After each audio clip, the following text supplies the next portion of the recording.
Hello, everyone out there in the world at any point in time. This is Skatepark Mark. I'm in my lab. I call it this is my Tiger Voyage here. And I as a kid, I had this picture book called the Tiger Voyage. And there was this picture of this little tight caravan space with all these little knickknacks. And it just reminded me here of my computer desk. And that's where I'm at. And am I on a Tiger Voyage? I kind of think I am. Because I am unearthing and illuminating things that I kind of have the idea that Congress might not want, everyone to necessarily be watchdogging them, which is sort of what I'm doing here. And I'm just attacking it. I'm like a tiger. I don't know. That might be a stretch. Anyway, what I'm doing here is I'm looking at the National Defense Authorization Act for the fiscal year 2022.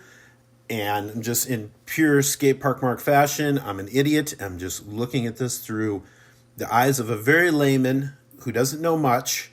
But I do know how to record my screen, and I do know how to hit a recorder on my phone. So watch out. Here we go. I did this yesterday with sections 101 to 240, and there were some challenges. For one, I forgot to hit record on my screen, so I had to do it twice. Considering it's an hour long, that was basically an hour wasted. I don't have that problem today. I've got the little indicator says that my screen is recording. And that is good. Also, I had some background noise. I've tried to alleviate that today. I turned off the fish tank and I turned the heater down. So hopefully we won't have any background noise, and hopefully everyone can hear me clearly as we dip into this act again, this appropriation for the fiscal year. And we're just going to go through. We'll start at 301, I suppose. And whatever time we'll allow, we'll just kind of go for an hour here. So let's get into this. And I hope everybody can enjoy this.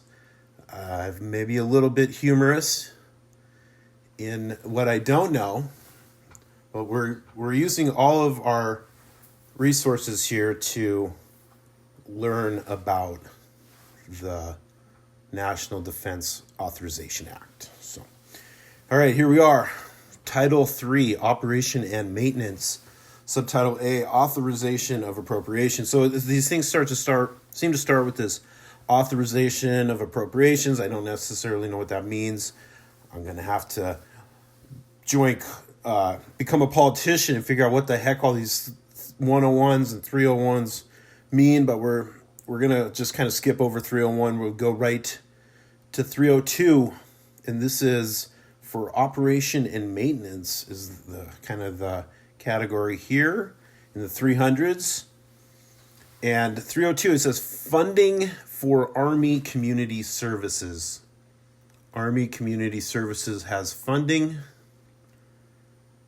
And let's just do a quick search of the Army Community Services. And we'll see what they're doing. Army Community Service, ACS, was designed to eliminate this adverse aspect and provide a flexible framework for the operation of a viable system of social services. Okay. There looks like there's a website for the Army Community Service. And I was thinking community service like something that you would do if you were like a parolee. And let's see what this says in regards to the Army ACS programs. So it's being funded here. They have all kinds of programs that combine fun with self-improvement. Look at your local offerings to see what's available near you and get ready to start an adventure. All right, All Army community service programs support soldiers, civilians, employees, families, and maintaining readiness by coordinating and delivering comprehensive, responsive services that promote self-reliance. Okay, so it looks like we're helping the community. And Army Family Action Plan, Army Family Team Building, Army Volunteer Corps, Employment Readiness Program. We have suicide prevention down here. SHARPS is the Army Sexual Harassment Response and Prevention. Survivor Outreach Services. Well, these are sort of additional resources. They might fall under this thing. Let's see, recreation. They do arts and crafts, camping. Let's see if there's any Army camping going on around here. They operate campgrounds? Well, we're in Montana. Let's see what's going on in Montana. So we have military campgrounds. Maelstrom Family Camp and Timberwolf Resort at Maelstrom. So looks like they're at Maelstrom.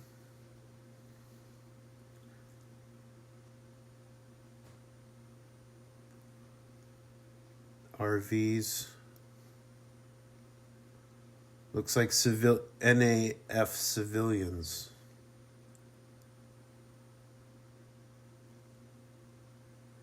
What's an NAF civilian?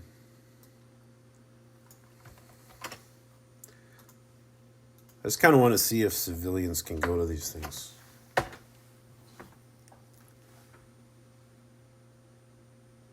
NAF civilian, welcome. You are employed as a civilian employee of the United States Air Force. Non-appropriated funds. This might be family members. So this might just be, like only for the military community. The Army's home. All right. Well, this looks good. This is sort of a alumni program, essentially for the Army. Is this Army Community Services? All right. So we're funding that. Moving on to 303, increase in funding for civil military programs. Let's see what the internet says about civil military programs.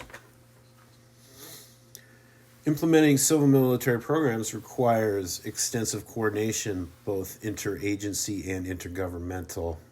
Therefore, all civil military programs are planned and executed at a state or local level, where they would complement state and local governments. Okay.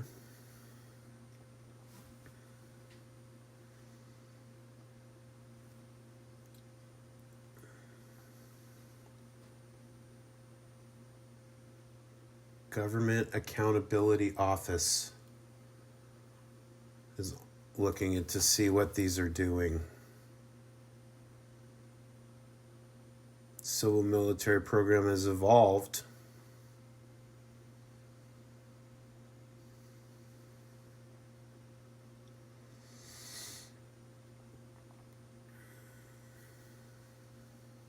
The Stennis Work Center is a civil military program. The initial spark came through the Leadership Awards program established jointly between the Stennis Center and the USS Stennis.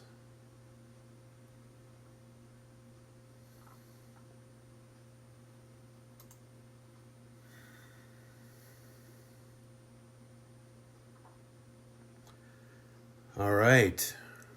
These are sort of continued public outreach programs here. And we'll move on to subtitle B, Energy and Environment.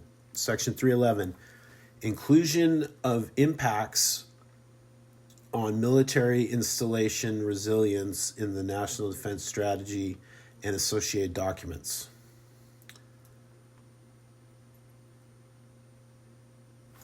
We're going to include this. Hard to say exactly what that means.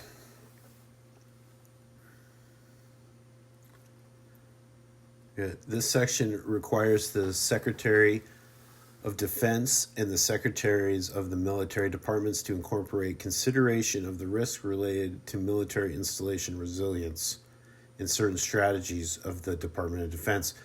So, okay, so there's this concept called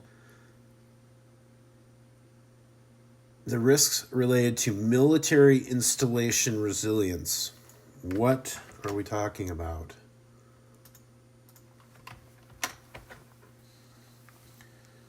Military installation resilience is defined as the capability of a military installation to avoid, prepare for, minimize the effect of, adapt to, and recover from extreme weather events or from anticipated or unanticipated changes in environmental conditions. Okay, so we have to, what's this is saying is we have to include these sort of impacts in associated documents.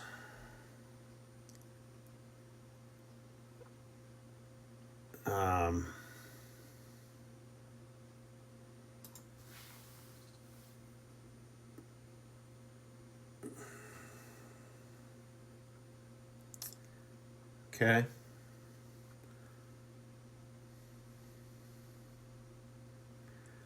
All right, here's a little example. This section requires the Secretary of Defense incorporate consideration of the risk related to military installation resilience in certain strategies.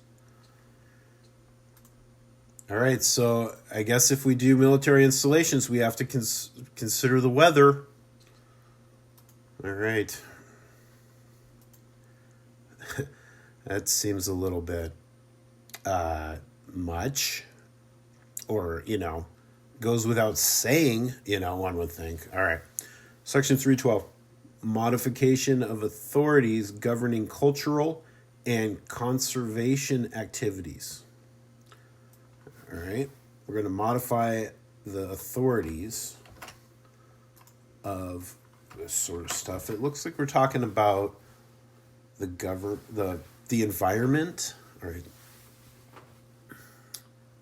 Mr. Richard Kidd is the Deputy Assistant Secretary of Defense for Environment and Energy Resilience, is located in the Office of the Assistant Secretary of Defense for Sustainment.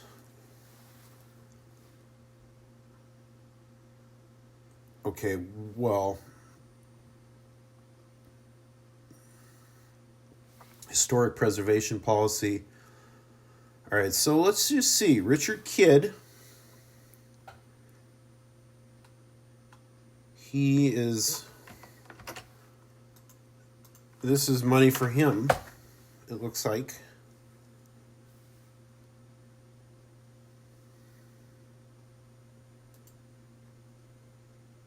And in this position, he provides policy and governance for programs and activities that enable resilience and cyber-secure energy for weapon systems and installations. This includes budgetary policy management,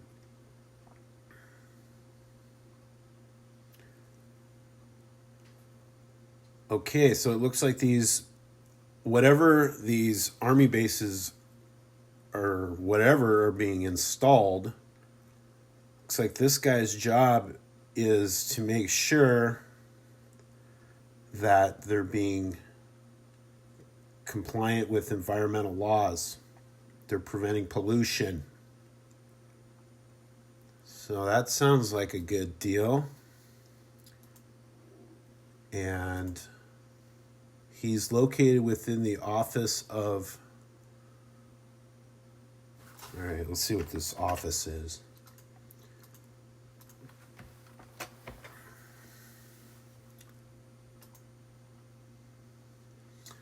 This is the Office of the Assistant Secretary of Defense for Sustainment. So what is a sustainment? The Assistant Secretary of Defense for Sustainment serves as the principal staff assistant and advisor to the Undersecretary of Defense. They prescribe policies and procedures for conduct of logistics, maintenance, material readiness, strategic mobility, sustainment support.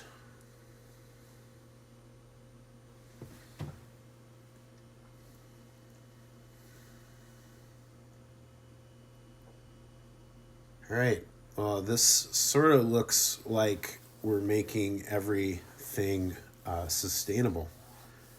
And maybe they're using organics. So that sounds good. That they're aware and they've got people looking and watching to make sure that we're doing everything environmentally consciously. All right, so moving on.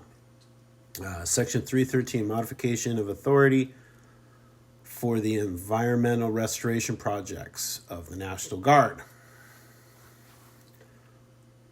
Environmental restoration projects of the National Guard.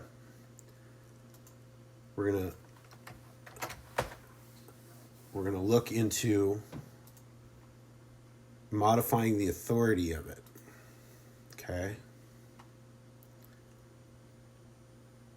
Environmental restoration project. Let's just look here. We got a code here at law, the Cornell Law.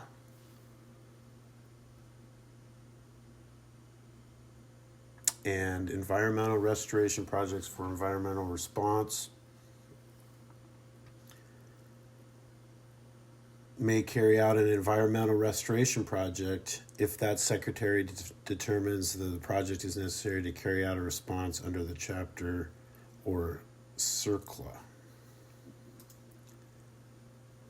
So by definition, an environmental restoration project in this section includes any construction, development, conversion, or extension of a structure or installation of equipment in direct support of a response. So as the National Guard responds to environmental, they're trying to fix the environment in some sort of situation.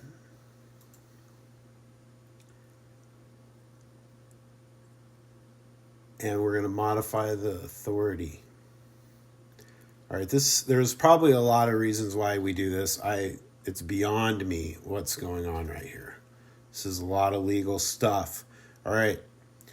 Section 314, prohibition on use of open air burn pits in contingency operations outside of the United States. All right. Let's break this down. We're going to prohibit the use of open air burn pits. All right. This is apparently a problem. An open air burn pits are large areas of land that were used as means of waste disposal on American bases in Iraq, Afghanistan, and Djibouti after September 11th. Waste such as plastics, medical waste, rubber, human waste, and more were burned in these pits, releasing toxic fumes and harmful chemicals. So, we're going to not do that anymore. They must have got in trouble. In operations outside the United States. So theoretically, we can do this in the U.S., but we wouldn't do this in the U.S. So this is probably something, to address. It's too bad that we have to address it, and it's too bad that we have to put money toward it. But it looks like it's something in here. I don't know why you would need. Maybe the money is to fight some sort of legal battles that these countries are bringing up against us for doing this. That's an ugly one. All right, section 315, maintenance of current analytical tools for evaluation of energy resilient measures. All right, so we've got to maintain our current analytical tools for the evaluation of energy resilience measures. Let's look and see what an energy resilience measure is.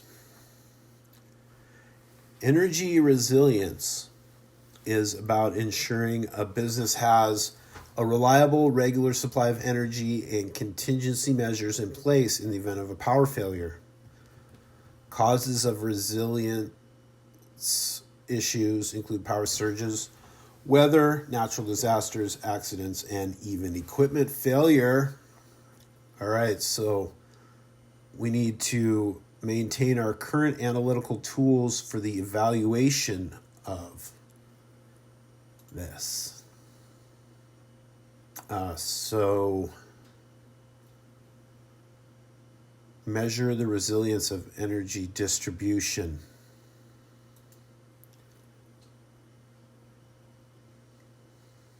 So this is probably a report that gets funded by this sort of stuff. RAND.org.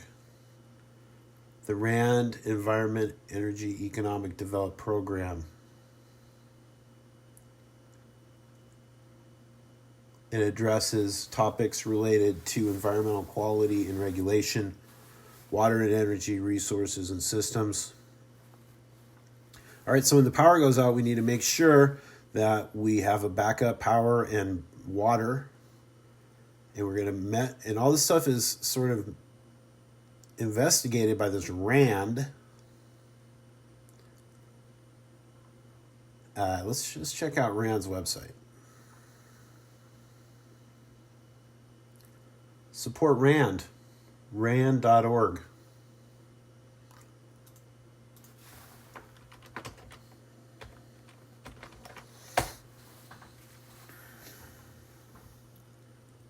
RAND.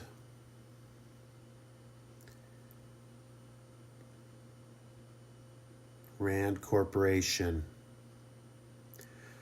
RAND is an artist in residence.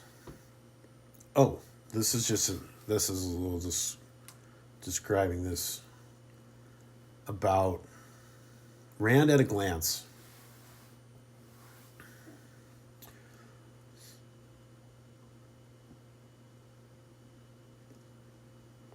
Okay, it looks like we've got some highly educated people at RAND.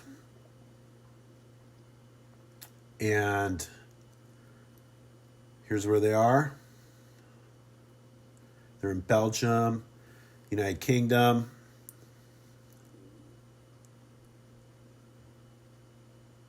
They're doing research projects.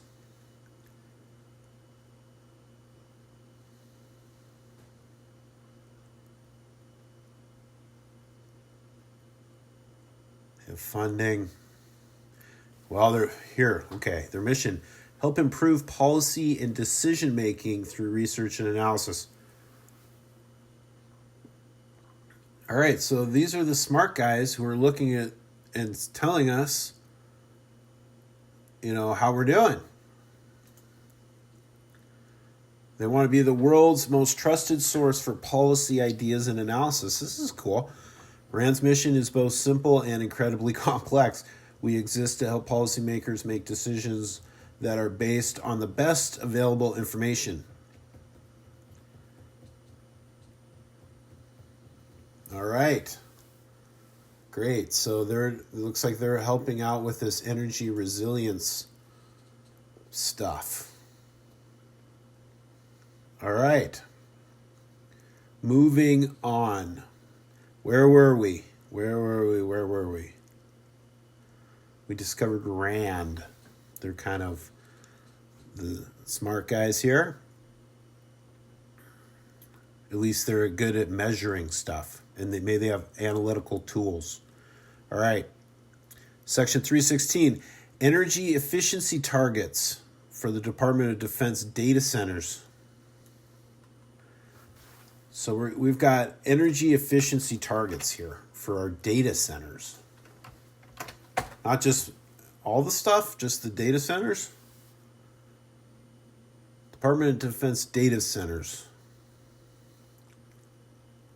The Defense Manpower Data Center is an important resource that is the Service Members Civil Relief Act centralized verification service uses to get crucial military status information our clients need. The Department of Defense maintains Defense Manpower Data Center. It's a data center.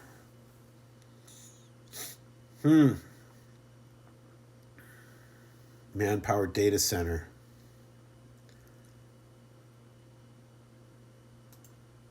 What the heck is this?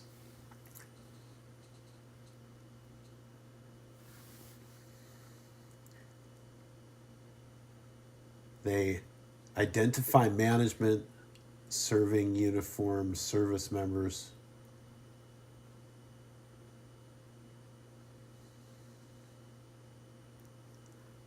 Identity management. Okay. Well, it's probably important to keep the identities of these soldiers secure. And we got to probably manage it pretty tightly because some of these guys will be targets, of assassins and stuff. The efficiency targets, energy efficiency targets. I don't know how they use so much energy. And why don't we have energy efficiency targets for all this stuff? I don't know, but at least we have it for the Department of Defense data centers. All right, moving on. 317, modification of restriction on Department of Defense procurement of certain items containing perfluorooctane sulfonate or perfluorooctanoic acid. Whoa. Okay, modification of the restriction on Department of Defense procurement. So we're changing the way that we go about buying this stuff. It used to be restricted, but now we're modifying the restriction. And what is this stuff?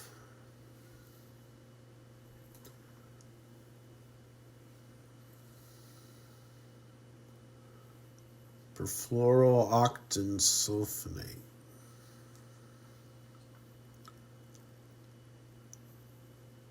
Conformer.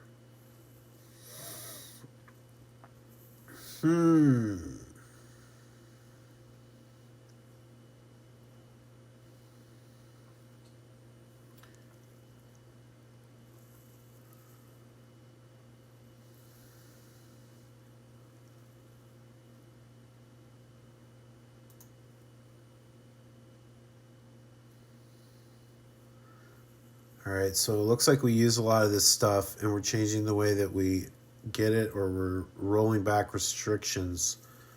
So Chem ID Plus. Free web search system provides access.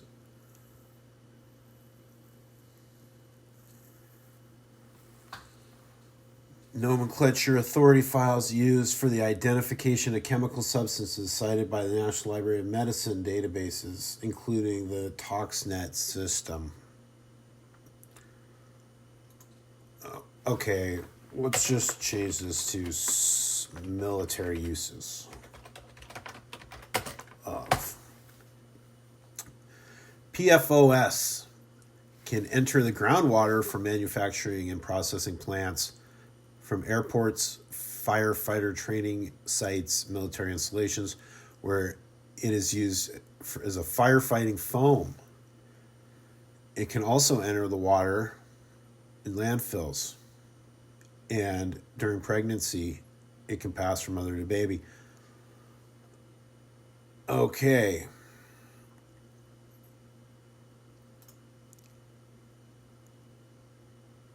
So it looks like that. This stuff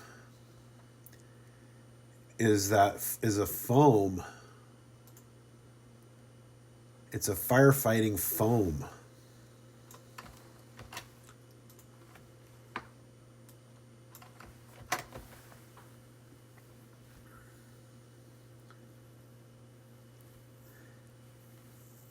Small bubbles. Hidden dangers. Hidden dangers of firefighting foam. Man-made chemicals. They can stay in the human body for long periods of time. They can build up and have negative health effects. Thyroid disease, testicular, kidney and bladder cancers. So this stuff could cause cancer. And it looks like there was restrictions, but now we're modifying the restrictions of them. Okay. Which seems a little concerning. To those environmental people out there, all right, let's check this other stuff out. This acid, military use. Also known as C8. It's used worldwide as an industrial surfactant in chemical process and as a material feedstock. What? C8 produces and used worldwide industrial surfactant, chemical processes, feedstock. It's used in several industrial applications, carpeting, upholstery, firefighting foam, and sealants.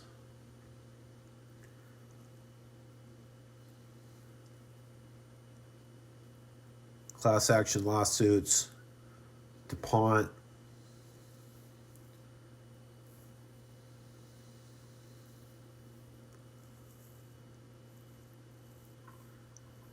Okay. So whatever we're doing, we're going to modify the restriction of this stuff. So that could be environmentally weird. All right, moving on. Temporary moratorium on incineration by the Department of Defense of perfluoroalkyl substances, perfluoroalkyl substances, and aqueous film forming foam. Okay, so let's just start here.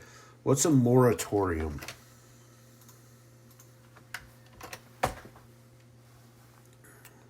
A temporary prohibition of an activity, a legal authorization to debtors to postpone payment. All right.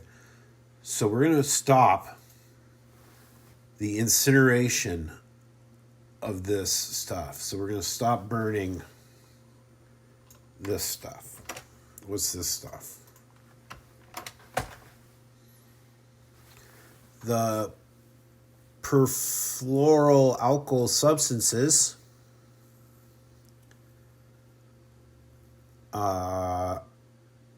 are notionally derived, replace F atoms, nature.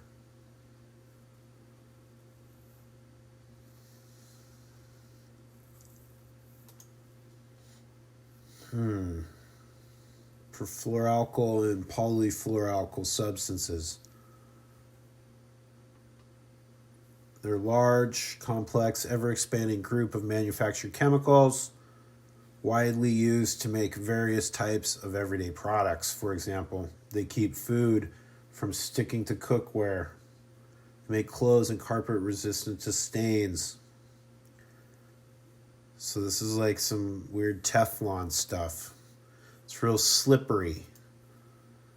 So we're going to say that we're going to temporarily stop the incineration of this stuff. And these substances, also this aqueous film-forming foam. What is aqueous film forming foam? Aqueous film forming foam. A highly effective foam intended for fighting high hazard flammable liquid fires. Typically formed by combining hydrocarbon forming agents. All right, so we're fighting fires with this stuff, but we can't burn it. Okay. That's like a catch-22, isn't it? All right, anyway. Moving on. 319. Public disclosure of results of Department of Defense testing of water for perfluorical or poisoned substances or lead. So we need money to publicly disclose the results of our testing. So let's just see what the Department of Defense testing of water for perfluorical looks like. Let's just see if they have anything that they've ever done. A national issue that needs a national solution. Department of Defense Drinking Water Contamination Report to Congress. They're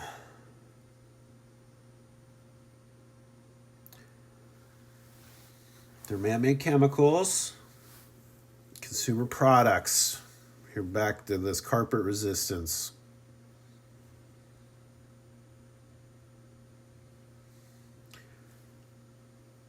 They've invested significant effort into understanding and addressing the challenges posed by these substances.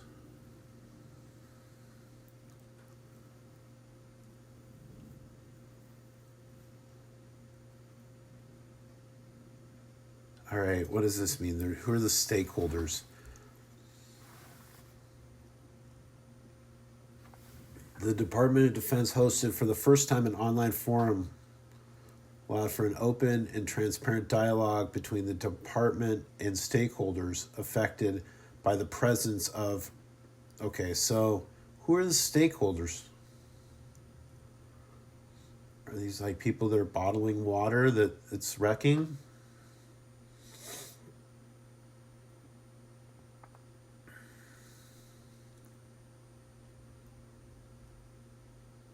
Community stakeholders. Here's this kid guy again. Federal cleanup, the Comprehensive Environmental Response Compensation and Liability Act, also known as Superfund.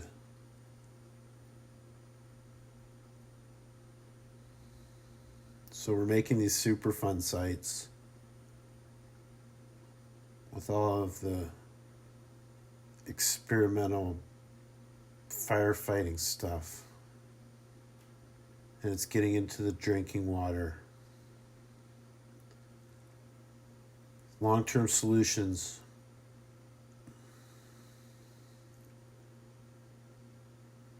After we have defined the extent and nature of the plume in the groundwater, the department will drill wells at strategic locations and pump the PFAS containing water out of the ground through a filter and back into the ground.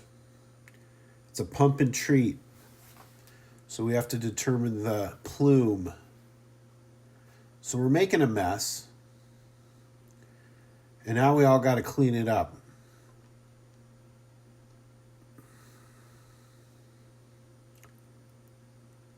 Federal cleanup effort.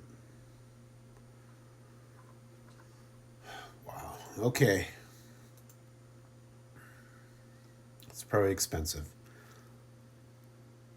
PFAS testing requirements. This is a whole new thing.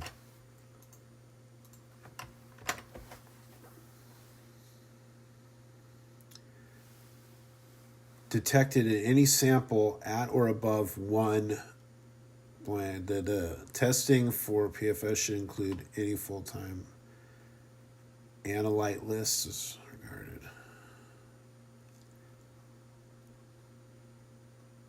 Here's our testing strategy.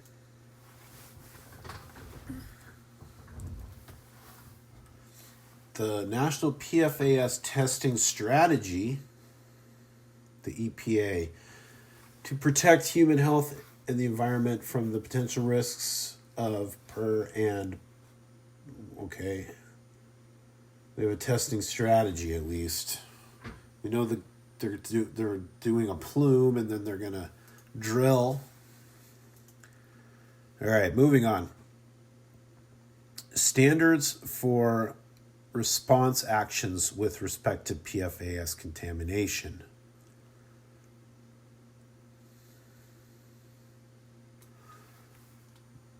Okay, let's just see what that means.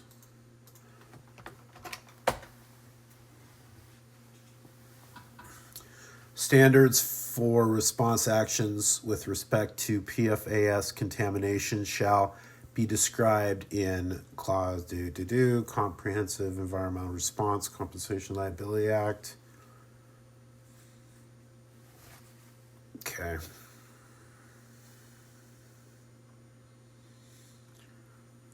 All right. So we're wrecking the water. Now we got to fix that. All right. Review and guidance relating to prevention and mitigation of spills of aqueous film. Okay. Prevention and mitigation. So now we're going to figure out how to avoid it. Okay. Budget information for alternatives to burn pits. Well, let's just see. Let's just see what the alternatives to burn pits are. What are the alternatives to burn pits?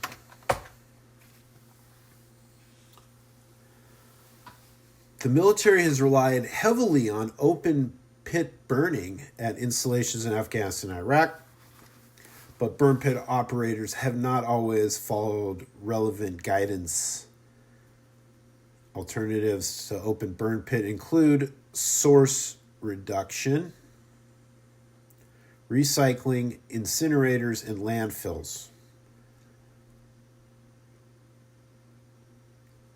Okay. We can do some recycling over in Afghanistan, by golly, and Iraq. We don't just have to burn stuff in an open pit. All right. You know, even the fact that they're doing that, it's almost like it's ironic, you know, because, I mean, I guess we're just over there to just destroy things. Yeah, I don't know. It's a little bit controversial. All right, moving on. 324, establishment of emissions control standards, standard operating procedures. Okay. So we've got, our tanks have got some emission controls standards. Emission control, the management of electromagnetic and acoustic emissions, MCON, issued to prevent an enemy from detecting, identifying, locating friendly forces. It's also used in minimize electromagnetic interference among friendly systems. So they can see our fire. Ha! That's how they know. So we have to have emission control. Global security. Emission control. MCON.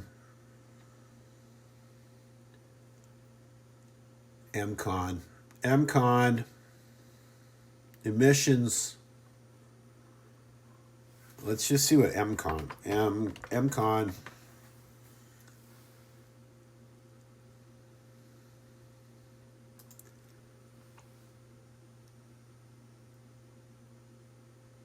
Oh, I don't know if this is. Ooh, maybe this is.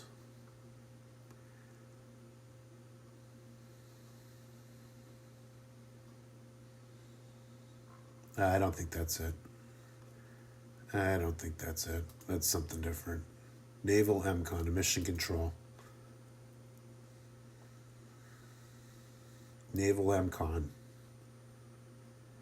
In both battle and test scenarios, naval ships need to be able to enter MCON conditions. This can mean restricted emissions or no emissions at all. Radio silence. Why is MCON at sea so important? Signals travel a long way at sea, and out on the water there is nowhere to hide. MCON is used to ensure the enemy cannot triangulate the signal source and the ship using radio direction finding techniques. MCON. Okay, so while you think this is emissions, it has everything to do with being sneaky and not, we gotta not let them, like I said, see our fires. That's a good technique. That's a good thing to do. All right. Long duration demonstration initiative and joint program.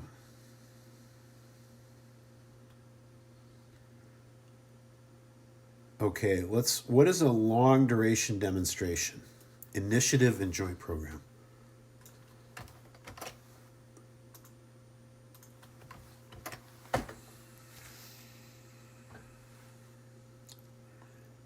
Long duration energy storage.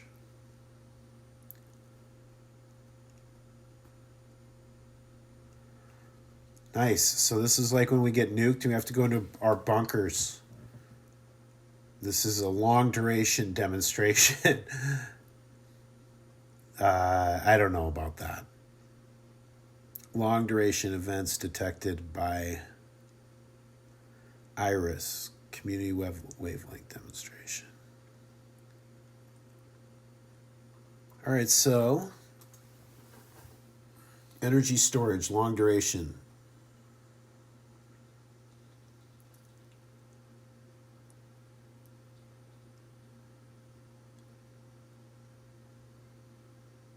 Thermal energy storage. Okay, so if power goes out, some of this stuff is at risk.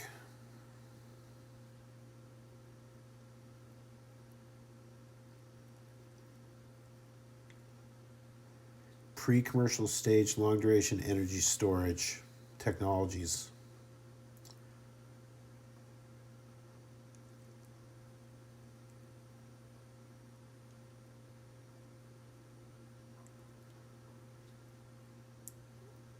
This is pretty interesting. Long duration energy storage innovations. Let's just see what we have as far as that goes. The 5 most promising long duration storage technologies left standing. Pumped hydro, mid-century modern designs, is hot again.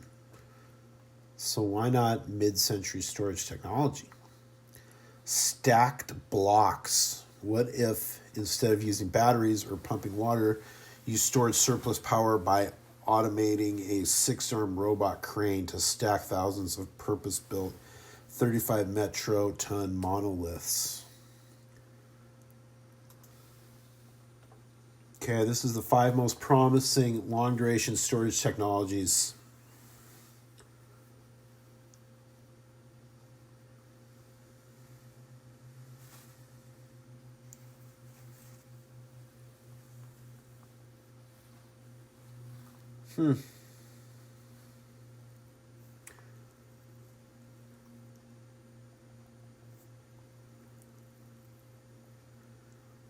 So we got 5. We have pumped hydro, stacked blocks, liquid air, underground compressed air, flow batteries.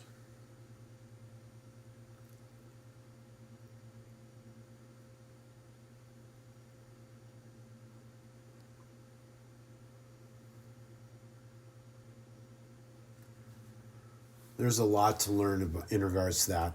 And we're just not going to do that at this moment. But it's good to know that Long Duration Demonstration Initiative and Joint Program. Long Duration Demonstration. Okay. Moving on, pilot program on use of sustainable aviation fuel. Oh, here we go.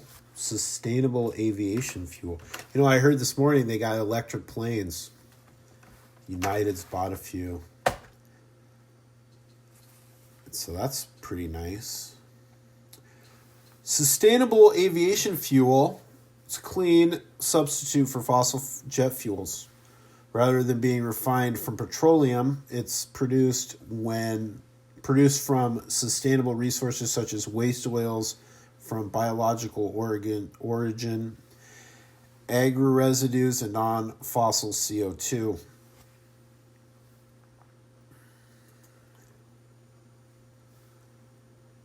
So, sustainable aviation fuel. This is big. Clean substitute for fossil jet fuels. Why SAF? We all love to fly. There's a downside. The environmental impact of air travel is significant and is growing rapidly, essential for economies and businesses globally. It enables us to visit family and friends and discover foreign countries and cultures. The impact of aviation on our carbon footprint is significant and growing rapidly. Aviation currently accounts for 2 to 3% of man-made global carbon emissions. Without timely action, aviation could consume 20% of global carbon by 2050. So as we're starting to fly around, we're making more of a carbon footprint. And we're not going to fly less into the future, probably.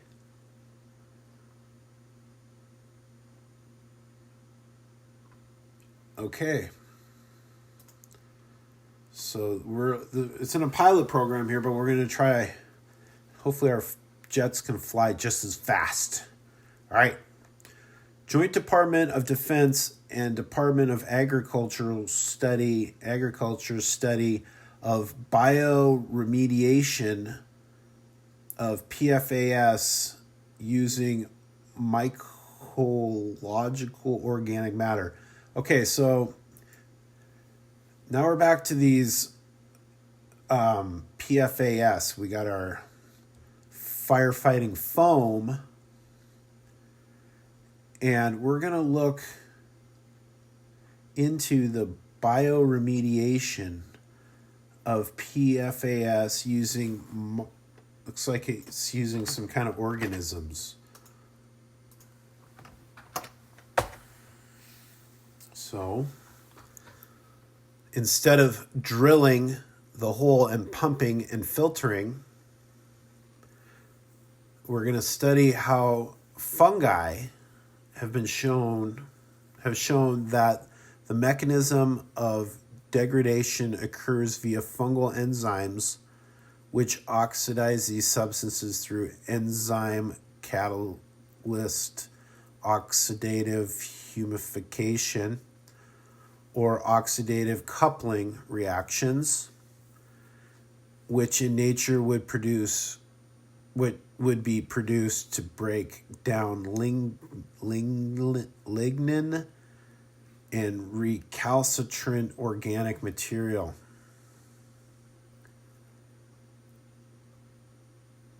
Okay.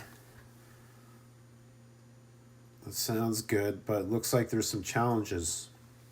Let's see what these challenges are. Treatment of PF contaminated soils.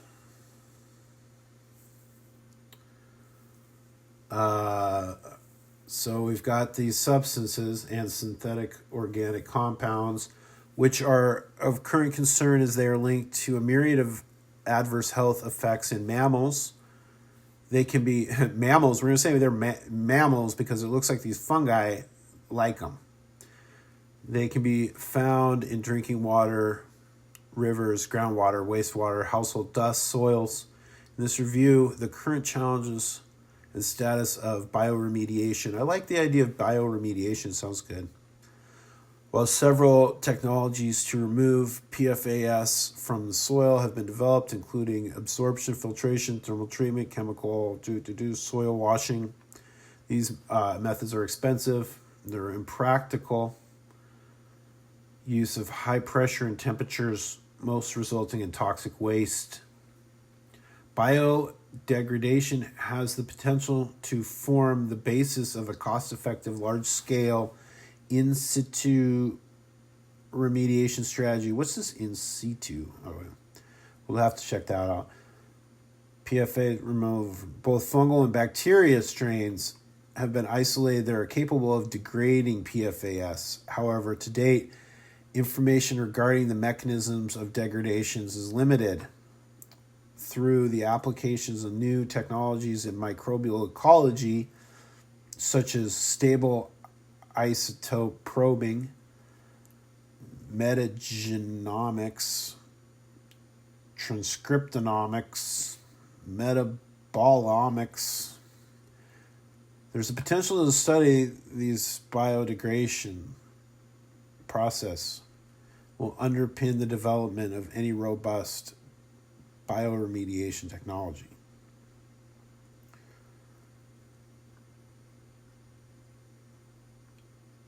So it looks like it works, but we don't necessarily know, enough about it to just start doing it everywhere. This looks like a very interesting website, though. This is the U.S. National Library of Medicine, National Institute of Health. Cool. All right. So we're going to look into bioremediation of this stuff. All right. Moving on. Report on Air Force progress regarding contaminated real property. So the Air Force has contaminated some real property.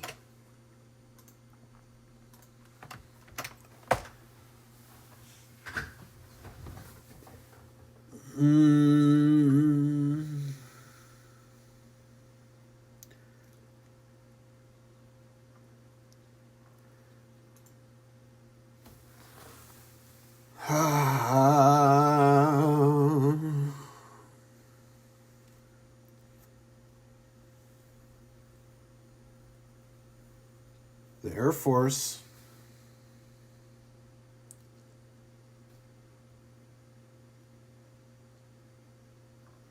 okay, so this was back in 2020. So we've been trying to remediate this stuff for a while. We need to report on our progress. Okay.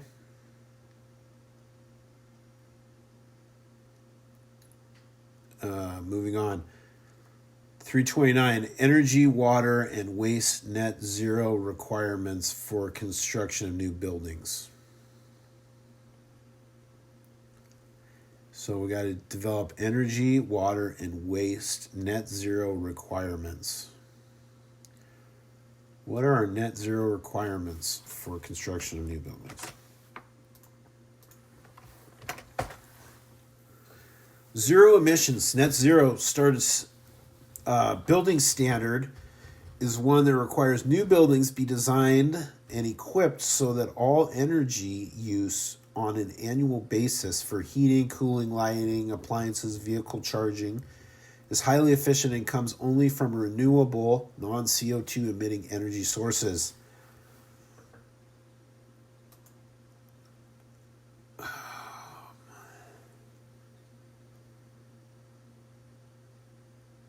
For new buildings.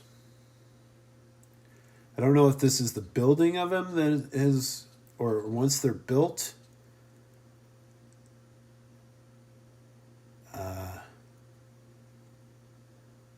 During the next wave, a majority of new construction will shift to the global south. So this is by Vincent Martinez, Chief Operating Officer, Architecture 2030. Standard for new buildings. Private sectors.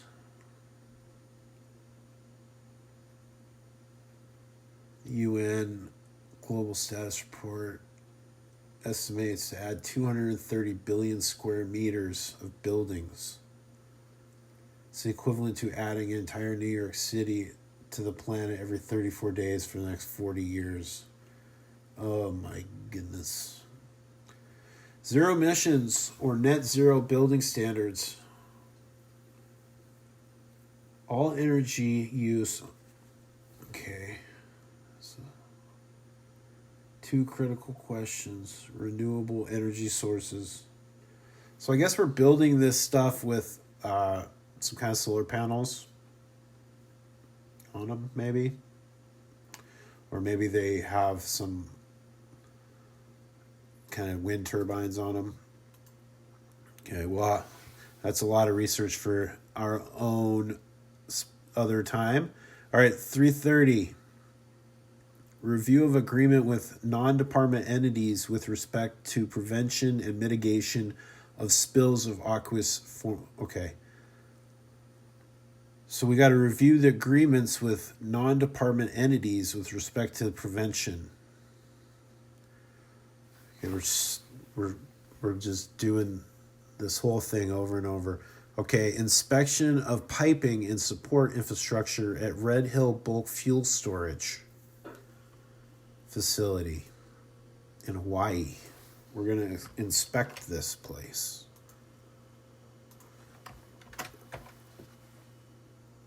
The Red Hill Underground Fuel Storage Facility. The Red Hill Bulk Fuel Storage Facility is a military fuel storage facility in Hawaii, operated by the United States Navy. Red Hill supports U.S. military operations in the Pacific. And we got to inspect the piping and support infrastructure of this place.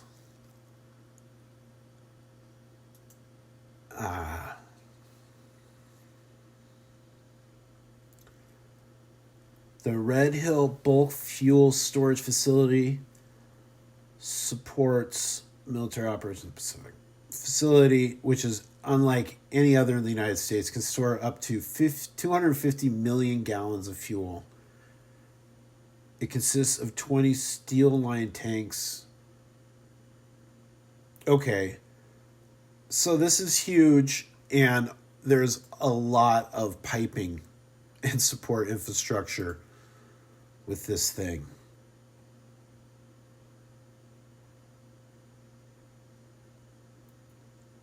So we obviously need to inspect it. That's good. All right. Amendment to budgeting of Department of Defense relating to extreme weather. Budgeting of extreme weather. Okay. This ties right back in with some of that. What was that? The long duration demonstrations and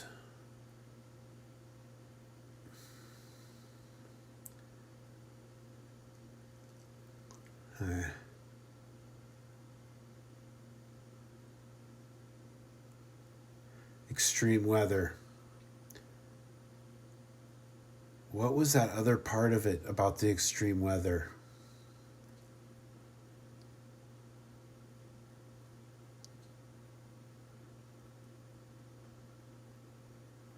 There's another part of this that we talked about extreme weather.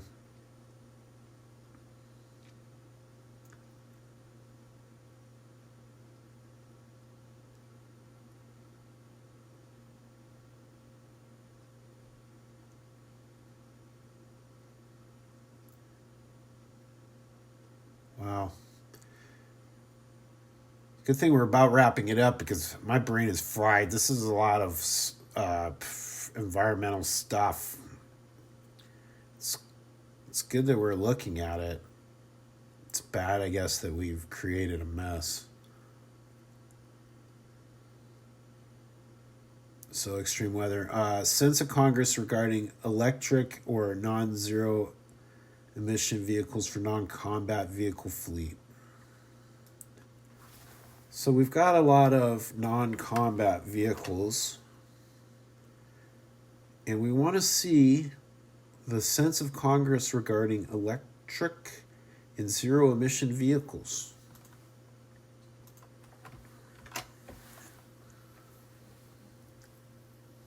Electric military vehicles are part of Biden climate.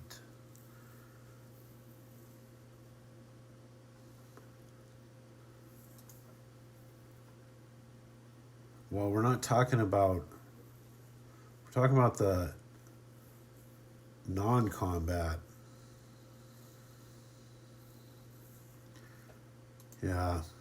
All right. So we're going to get a sense that we can move our non-combat vehicle fleet to electric. Pilot program to test new software to track emissions at certain military installations.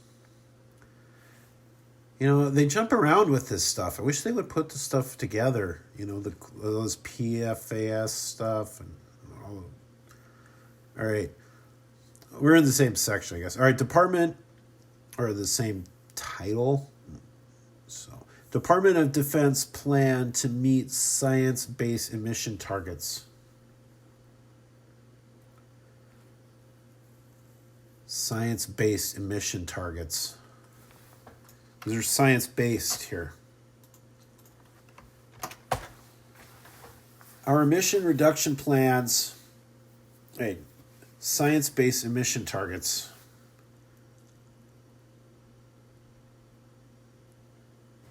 Ambitious corporate climate science-based targets.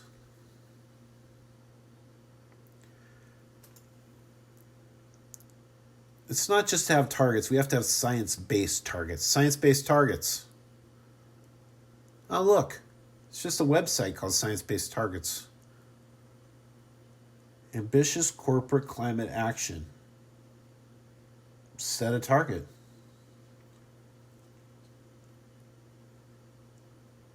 Companies taking action. Science-based targets.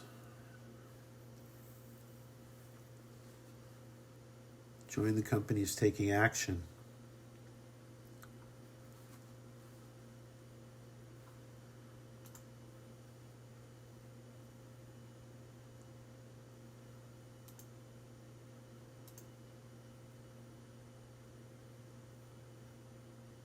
So that's kind of a buzzword, science-based targets.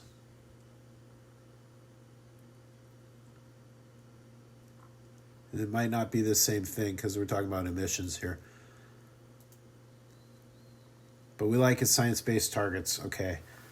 Moving on, let's just try to get through to 339. Okay.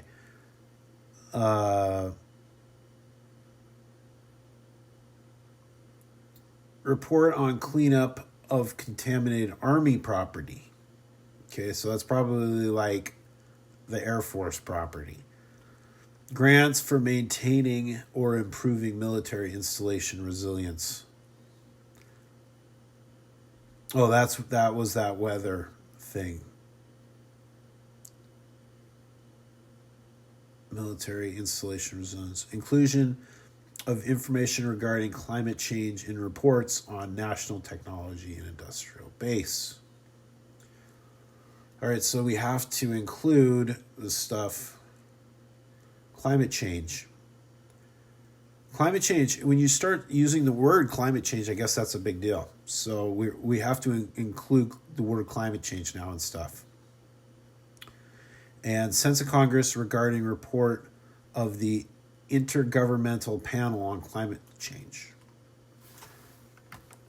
All right, this is a good place to end. We're just going to check out this Intergovernmental Panel on Climate Change.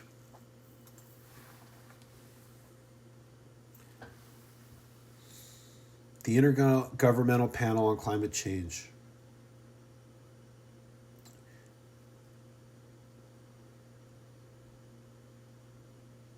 So we're going to see we're going to look at this. We're going to do a deep dive into this. It was created to provide policymakers with regular scientific assessments on climate change. Reports. Here's the 6th assessment report right here.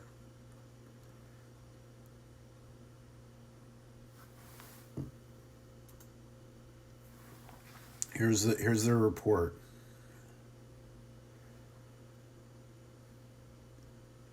Sixth assessment cycle, during which the IPC will produce the assessment report of its 3 working groups, 3 special reports of refinement. The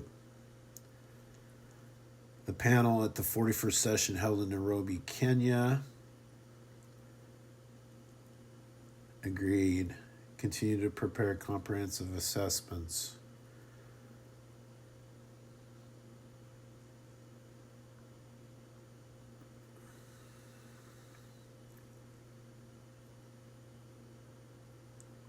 It's very scientific. This is an organization that's probably good to know about. And that's the Intergovernmental Panel on Climate Change. All right. And with that, we're going to stop this particular investigation. Skatepark Mark diving into the climate change and what our National Defense Authorization Act is doing to remediate and to prevent and certain problems that could result from extreme weather. And we've got to look into a lot of long-term storage options, and we got to fix the pipes at Red Hill in Hawaii. All right, thanks for tuning in. Until next time, have a great day, everyone.